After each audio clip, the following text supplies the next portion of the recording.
Hello everyone, welcome to my channel study with Sutapa. আমি সুতপা। চলো আজ তোমাদের সাথে শেয়ার করি যে আমি এএনএম জিএনএমের সাথে গ্রাম পঞ্চায়েতের এক্সামটার কীভাবে প্রিপারেশন নিচ্ছি। তোমরা চাইলে কিন্তু আমার পদ্ধতি ফলো করে প্রিপারেশন নিতেই পারো। দেখো, প্রথমে আমি শেয়ার করি যে এএনএম জিএনএমের সিলেবাসে life science, physical science, math, English, GK, reasoning এটা আছে। আর গ্রাম পঞ্চায়েতে বেঙ্গলি, ইংলিশ, ম্যাথ, জিকে। সত্যি বলতে বেঙ্গলিটা একটু বেশ টাফ লাগছে, কারণ বেঙ্গলি বহু দিন হয়ে গেছে যে পড়াশোনা ছেড়ে দিয়েছি, তো এটা একটু প্রবলেমেটিক। আদারওয়াইজ কিন্তু কোনো প্রবলেম নেই। ইংলিশ এবং ম্যাথামেটিক্সটা তো সেম সিলেবাস, আর জিকে শুধুমাত্র স্ট্যাটিক জিকে আছে এএনএম জিএনএমের ক্ষেত্রে, কিন্তু গ্রাম পঞ্চায়েতের ক্ষেত্রে জিকে সিলেবাসটা বেশ বড়। এই যে তোমাদের সাথে এই দেখো আমি লিখে রেখেছি, তোমরা চাইলে স্ক্রিনশট নিয়ে নিতে পারো। আর আমি ডিসাইড করেছি যে আমি কিভাবে প্রিপারেশন করবো সেটা তোমার সাথে শেয়ার করি।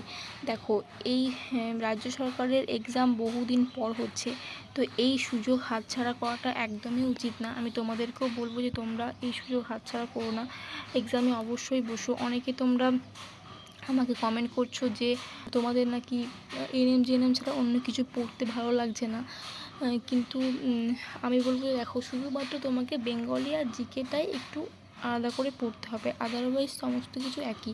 আর রিজনিংও অ্যাড হতে পারে, তো রিজনিং তো আমরা এএনএম জিএনএমের জন্য পড়ছি, তো খুব একটা প্রবলেম হবে না। তো আমি ডিসাইড করেছি যে আমি এইভাবেই পড়বো। দুটো এত বড় বড় এক্সামের জন্য যখন আমরা প্রিপারেশন নিচ্ছি, তো আমাদেরকে তো 3-4 ঘন্টা পড়ে কখনোই সেটা পসিবল হবে না, তাই 10 ঘন্টা আমাদেরকে পড়তে হবে। তাই আমি ভেবেছি ক্লাস এবং সেলফ স্টাডি মিলিয়ে আমি 5 ঘন্টা দেবো এএনএম জিএনএমে এবং 5 ঘন্টা দেবো গ্রাম পঞ্চায়েতে, সেটা আমি ভেবেছি। এখন তো আমি 50 ডেজ চ্যালেঞ্জ করছি, সেটার অনেকটা পোর্শন আমি কমপ্লিট করে ফেলেছি, তোমাদের সাথে আমি শেয়ার করেছি। তোমরা চাইলে ভিডিওগুলো দেখে নিতে পারো চ্যানেলে গিয়ে। আর এই গ্রাম পঞ্চায়েতে কিভাবে আমি 10 ঘন্টা টাইম ম্যানেজ করছি, কিভাবে পড়াশোনা করছি, কোনটা কী করছি, আমি তোমাদের সাথে সমস্ত কিছু শেয়ার করব ভিডিওর মাধ্যমে। তোমরা কিন্তু চ্যানেলটা সাবস্ক্রাইব অবশ্যই করে রেখো, আর তোমরা চাইলে আমার সাথে প্রিপারেশন চালিয়ে যেতে পারো। তো এভাবেই আমি ভেবেছি যে করব আমি।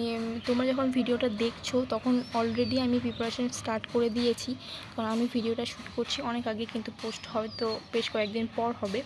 তো আমি তোমাদের সাথে অবশ্যই ভিডিও নিয়ে আসবো। তোমরা যদি চাও যে ভিডিও দিতে, তো তোমরা অবশ্যই কমেন্ট করে জানাও, আমি অবশ্যই ভিডিও দেব।